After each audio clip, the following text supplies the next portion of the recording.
History remembers the sinking of RMS Titanic as one of the greatest maritime disasters ever recorded. The image of a giant luxury ship disappearing into the freezing Atlantic Ocean became legendary. Movies, books, and documentaries turned it into a global symbol of tragedy. But hidden beneath history is another disaster.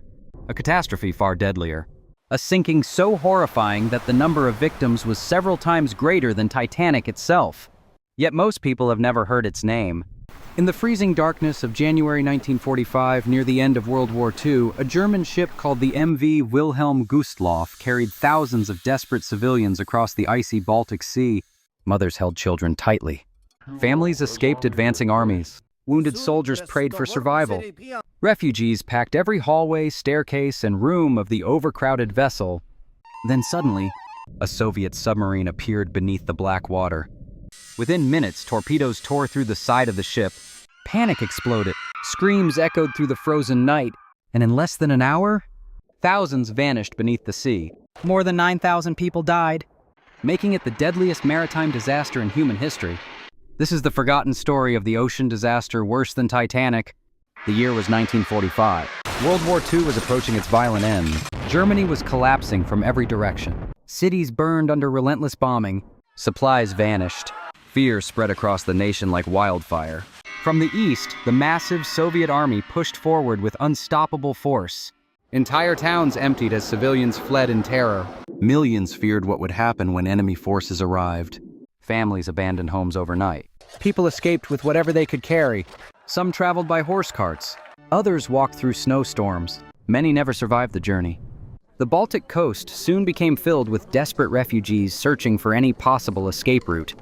And waiting near the harbor was a giant white ship, the MV Wilhelm Gustloff. Originally built as a cruise ship, it once represented luxury and comfort. Before the war, it carried tourists on relaxing voyages across Europe. Passengers danced in elegant halls. Music echoed through grand dining rooms. Its design symbolized peace and prosperity. But war changed everything. The beautiful cruise ship became a military transport vessel. And by January 1945, it would become a floating refuge for thousands of terrified people trying to escape death itself. No one knew they were boarding a ship sailing toward catastrophe. The harbor at Gotenhafen, modern-day Gdynia in Poland, was overflowing with refugees. Snow covered the streets. The air froze lungs with every breath. People begged soldiers for passage onto ships leaving westward. Mothers carried freezing babies wrapped in blankets. Old men collapsed from exhaustion. Children cried endlessly in the bitter cold. Rumors spread quickly. "The Soviets are coming," some whispered. "More ships are leaving tonight," others said. "Take anything you can," the desperate shouted. Panic consumed the harbor. Among all the vessels, the largest was the MV Wilhelm Gustloff. It was never designed to carry such enormous numbers of people. Originally, the ship could hold around 1 to 500 passengers. But on that night, over 10,000 people crowded aboard. Exact numbers remain uncertain even today. Records were incomplete. Many boarded without documentation. Some hid inside storage rooms. Others squeezed into staircases and corridors. Every inch of space became occupied. The ship carried refugees, women and children, elderly civilians, injured soldiers, the military personnel, naval trainees. The atmosphere inside was chaotic. People fought for space. Some sat on the floor for hours. Others stood in freezing hallways. The heat barely worked. Food was limited. Yet despite the overcrowding, many passengers felt relief. For the first time in weeks, they believed they were escaping. Outside, snow fell across the harbor as the ship slowly prepared to depart. On January 30th, 1945, the MV Wilhelm Gustloff finally departed from its port amidst a gloomy, overcast sky. Dark clouds cast a shadow over the icy Baltic Sea, signaling an ominous journey ahead. The water was brutally cold, with temperatures so low that anyone who fell overboard would likely succumb within minutes. As the ship navigated through the freezing waters, danger lurked silently in the depths below. Soviet submarines patrolled the region aggressively, searching for German military targets amid the darkness. One such submarine was the S-13, commanded by the Soviet officer Alexander Marinesko. He scanned the depths, seeking any sign of enemy vessels or transports. Soon, Marinesko's eyes caught a flicker of lights against the blackness of the sea. It was the Wilhelm Gustloff, illuminated in the night like a beacon of survival and refuge. Some historians believe that a critical mistake sealed the ship's fate. Fearing collision with German minesweepers or other vessels, the captain reportedly turned on navigation lights. In the darkness of war, this decision made the ship visible across the freezing sea's vast expanse. To Marinesco, the glowing vessel appeared as a large military transport, ripe for attack. He ordered the submarine to follow silently beneath the waves, closing in, unseen. Unaware of the impending danger, the passengers aboard the Gustloff continued their fragile attempts at sleep. Refugees, children, and wounded soldiers occupied every available space, whispering prayers or trying to find rest. Suddenly, the tranquility shattered at 9:16 p.m., an event that would change everything. 3 torpedoes silently but unquestionably found their mark on the ship.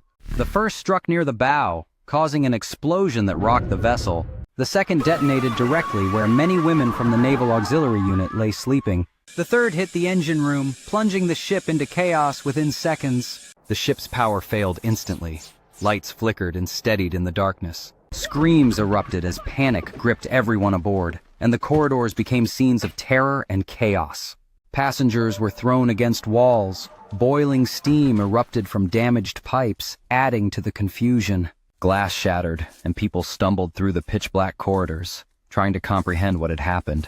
The horrifying realization dawned: it was sinking. Panic spread rapidly, with thousands rushing toward the staircases and the few available lifeboats. However, the freezing temperatures created a deadly obstacle. Many lifeboats had become frozen solid in their davits. Crew members desperately tried to free them, but some ropes jammed or snapped, rendering the boats unusable. As the ship listed heavily to one side, movement became nearly impossible for many trapped aboard. Children were separated from their parents in the chaos, and some people fell, becoming crushed under the frantic crowd. The sound of metal tearing and screams intertwined as the ship continued to list and sink. Outside, the Baltic Sea waited ominously below, its icy waters a death trap for anyone who fell in.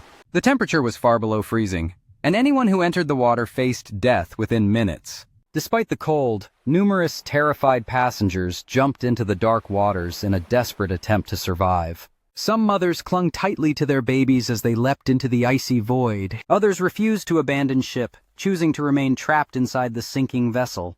The corridors rapidly flooded, water rushing into lower decks and turning the ship into an underwater prison.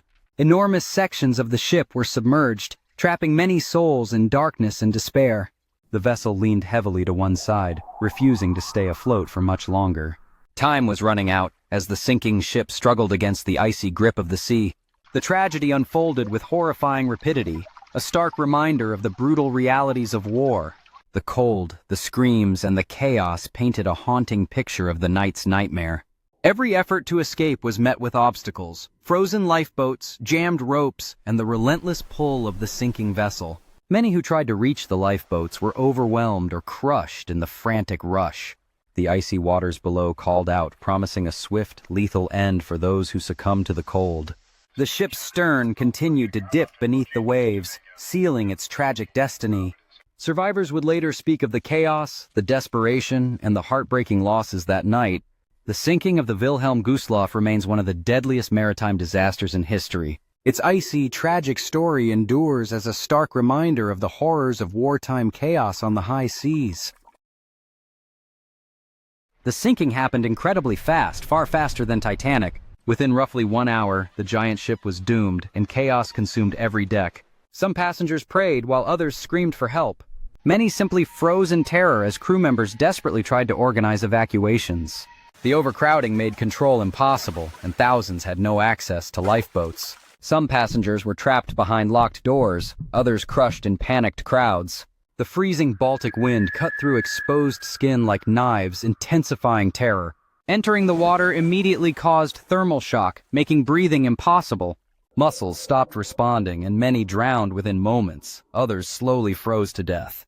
Witnesses later described horrifying scenes of children floating in icy darkness. Families disappeared beneath waves together as voices screamed for help, then vanished. As the ship tilted further, it began its final descent. The bow disappeared first. The stern lifted into the freezing night sky, then vanished into the black water forever. Thousands remained aboard, and the silence afterward was terrifying. only freezing waves remained. After the sinking, the Baltic Sea became a graveyard, with survivors floating among wreckage in darkness. Snow fell across the water, and the deadly temperature made rescue more difficult. Many survivors wore heavy winter clothing that dragged them underwater, while others clung desperately to debris. Rescue ships arrived, but what they saw was horrifying beyond imagination. Bodies frozen solid or drifting silently. The sounds of crying faded as more victims succumbed to hypothermia, and rescuers pulled survivors aboard whenever possible. There were too many people and too little time. One survivor heard voices disappear into silence. Many rescuers suffered emotional trauma after witnessing the disaster, with over 9,000 deaths in total. Around 5,000 of the victims were children, making it the deadliest maritime disaster in recorded history. Unlike Titanic, the tragedy remained largely forgotten outside Europe for decades, drowned in war's chaos. Just months after the sinking, World War II ended, leaving Europe in ruins and cities destroyed. Millions had perished across continents, and the world focused on concentration camps, bombings, and rebuilding. In massive global tragedy, the sinking of the MV Wilhelm Gustloff was buried beneath history, an uncomfortable reality. The victims were German, and many viewed Germany as the aggressor responsible for devastating the war. Sympathy was complicated, and many survivors stayed silent about their trauma for decades. Some feared judgment, others could not emotionally relive what had happened, and no Hollywood movies memorialized it. There was no worldwide memorial culture, only silence, despite the loss being far greater than Titanic's. Titanic's deaths numbered around 1 to 500, while Wilhelm Gustloff's exceeded 9,000, roughly 6 times more. Many still have never heard its name despite its tragic scale and historical significance. The responsible attacker was Soviet submarine commander Alexander Marinesko, who mistook the ship for a military target. The vessel carried naval personnel, military equipment, and civilians, considered enemy transports during wartime. Marinesko launched torpedoes, believing he was striking an important German military vessel, not a civilian ship. Later, the civilian death toll became widely understood, sparking debates on morality and legality. Some argue it was lawful wartime action, others see it as a humanitarian catastrophe. The scale of death was unimaginable. The cold Baltic Sea swallowed thousands in a single night. Today, the wreck of the MV Wilhelm Gustloff still rests beneath the Baltic Sea, lying underwater off the coast of Poland. The wreck is considered a protected war grave, and divers are generally prohibited from exploring it. Thousands of victims remain entombed inside, with many personal belongings recovered by fishermen over the decades. Shoes, children's items, fragments of luggage, silent reminders of lives suddenly erased. The sea never fully gives back its dead, leading many to believe the wreck should remain untouched out of respect, because beneath the cold Baltic waters lies not merely a ship, but one of history's largest underwater graves. Amid unimaginable horror, some survived. A few passengers reached lifeboats, others rescued from the freezing water. Many survivors carried emotional scars for their entire lives, having lost entire families in a single night. Children survived without parents, and parents survived without children, each story etched in grief. One survivor described seeing the ocean filled with voices crying in darkness, another recalling frozen victims holding onto wreckage. For years afterward, survivors experienced nightmares and trauma, with some unable to speak about the disaster again. Others spent decades trying to ensure this tragedy would not be forgotten, fearing the victims would be erased from memory. Chapter 11. The True Horror of the Sea. The ocean has always inspired fear, hiding countless mysteries in darkness. Storms can destroy ships instantly, cold water kills silently, and disaster far from land leaves survival terrifyingly uncertain. The sinking of the MV Wilhelm Gustloff revealed humanity at its most vulnerable. Trapped between war and nature with no escape or rescue in time, only freezing darkness remained, a tragedy created by human conflict, as war turned civilians into refugees. Overcrowding and military decisions increased danger, and within 1 hour, history witnessed the deadliest maritime catastrophe ever recorded. Yet most people know Titanic better, perhaps because Titanic feels distant, cinematic, while the Gustloff feels too real, too horrifying, too human. Chapter 12. History's Lost Tragedy. Today, historians continue uncovering details about the disaster, though exact casualty totals may never be fully known. Many refugees boarded without records, entire families disappeared without documentation, and some victims remain unidentified. The chaos of war erased countless names forever, but the scale remains undeniable. More than 9,000 lives lost in less than 1 hour. In freezing darkness, it was not only a maritime disaster, but the final nightmare of a collapsing world, born from desperation, war, fear, and the unforgiving sea. Perhaps the greatest hidden truth is that history often remembers what becomes famous, not necessarily what was worst. Ending. Deep beneath the icy Baltic Sea, the wreck of the MV Wilhelm Gustloff remains silent, slowly rusting, surrounded by darkness, with thousands inside who never escaped. Mothers, children, refugees, families searching for safety, the ocean kept their stories hidden for decades. But history still whispers through the cold water, reminding us that the deadliest disasters are not always the most remembered. Sometimes the greatest tragedies become the forgotten ones, silent voices waiting to be heard beneath the frozen Baltic Sea.